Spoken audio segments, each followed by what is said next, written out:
네, 여러분 안녕하세요. 여러분들 요즘 그 신문에서 또는 이제 방송에서 마이너스 금리에 대해서 많이 이제 들어보셨을 겁니다. 좀 어려운 개념은 아니죠. 쉬운 개념으로 생각하시면 되겠고요. 네.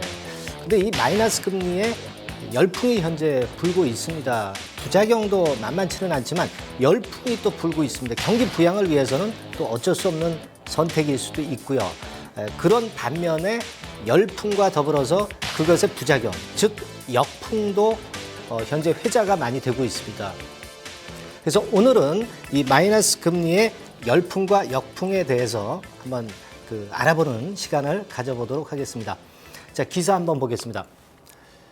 자, 지금 이제 기사 보니까요. 네, 마이너스 금리의 역설. 이건 이제 역풍, 열풍이 아니라 역풍을 얘기하는 기사죠.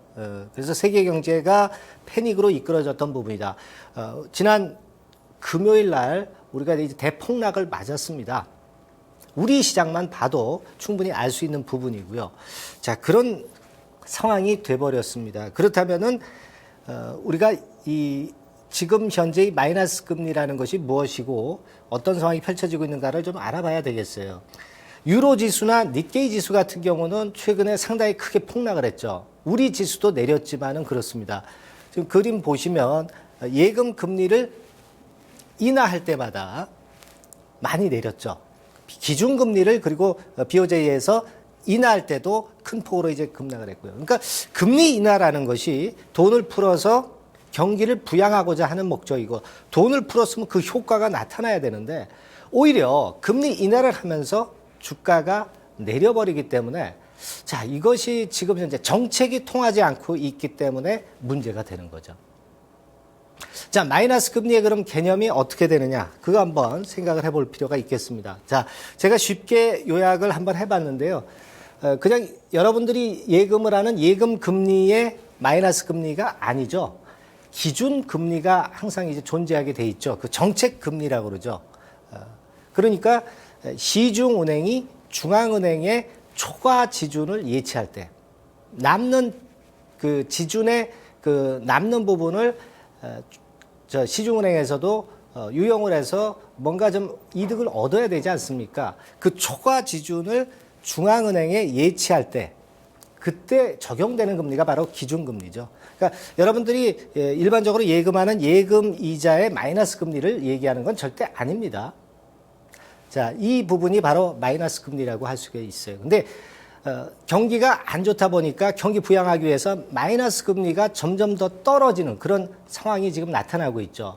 스위스 같은 경우는 지금 현재 0.5%까지 그렇게까지 지금 현재 주가를 내리고 있어요. 그런데 여기서 문제는 그거예요. 마이너스 금리를 하다 보면은 은행으로서는 예대 마진으로 먹고 사는데 자, 대출 금리라든가 이거 내리고 또 초과 지준에 대해서 중앙은행에 예치하는 금리까지 내려버리면 결국 은행은 뭘 갖고 먹고 살겠어요? 은행이 부실해지는 거죠.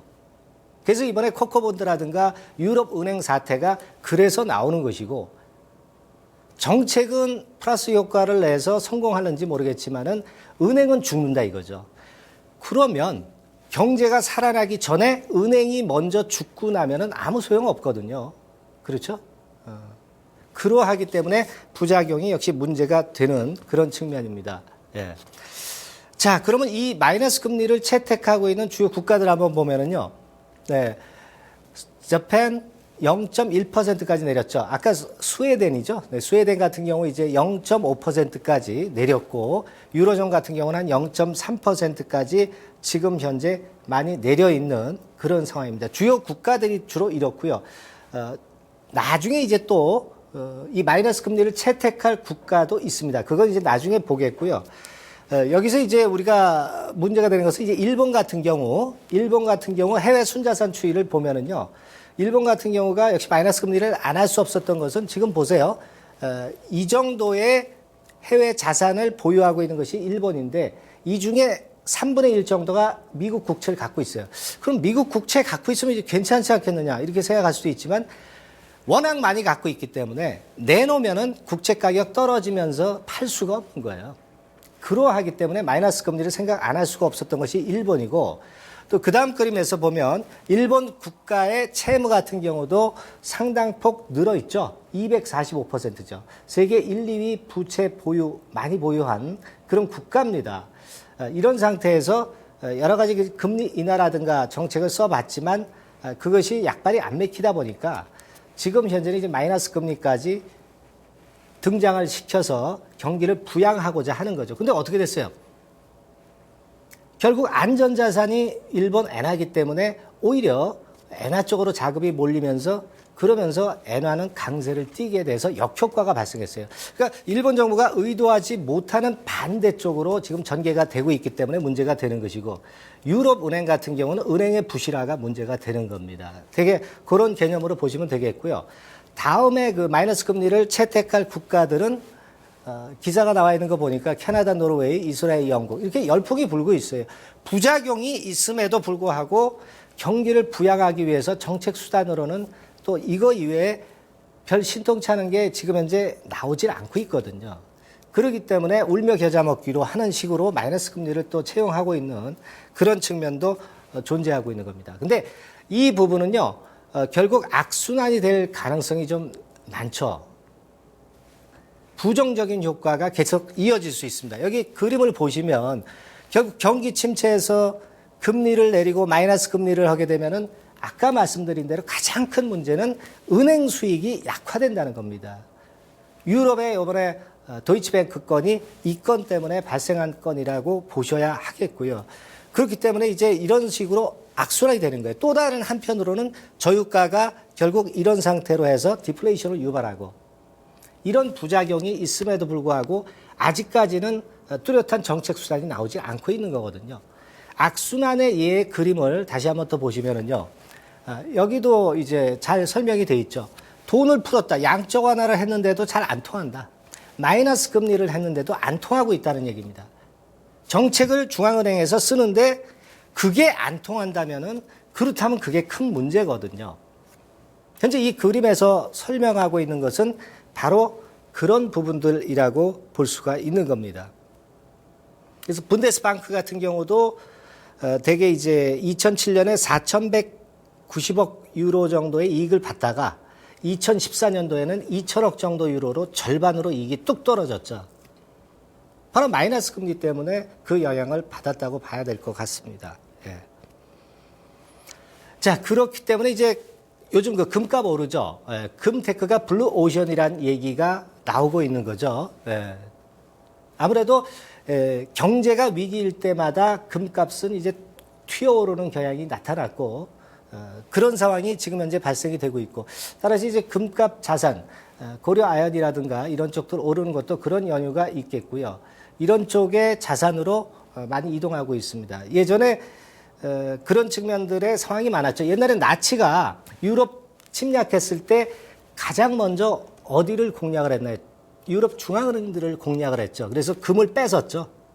그만큼 경제가 불안할 때는 진짜 화폐는 뭐겠습니까? 달러 또는 금으로 수요는 증가할 수밖에 없는 겁니다. 그런 측면들이라는 것을 생각을 하셔야 되겠고 여하튼 그 미국에서도 옐런 입장에서도 그래서 마이너스 금리를 생각한다는 그런 얘기가 나오기도 했어요. 여기 그림 기사를 좀 보시면 완전히 배제하진 않을 것이다 이렇게 얘기를 하고 있지만 아직까지는 이 견해는 좀 재수에 불과하다 이런 얘기가 많이 나오고 있고요. 그리고 이제 더들리 총재 얘기를 보면 마이너스 금리는 지나치게 성급하다. 서로 다른 얘기를 하고 있죠. 그러나 아직까지는 미국 측에서는 마이너스 금리까지는 생각을 안 하고 있는 것 같습니다. 우리로서는 1단계적으로 미국 금리 인상부터 자제가 좀 됐으면 좋겠다는 생각을 하고 싶습니다만은 하여튼 마이너스 금리까지도 지금 현재 옐런까지도 들춰보고 있는 그런 상황이기 때문에 부작용이 있는지 알면서도 어쩔 수 없는 또 선택이 아닌가 이런 생각도 해봅니다.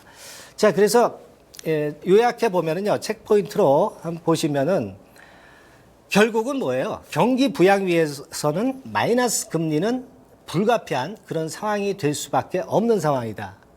근데 그것의 가장 큰 약점은 이에 대해 마진을 먹고 사는 은행을 부실하게 한다는 얘기죠.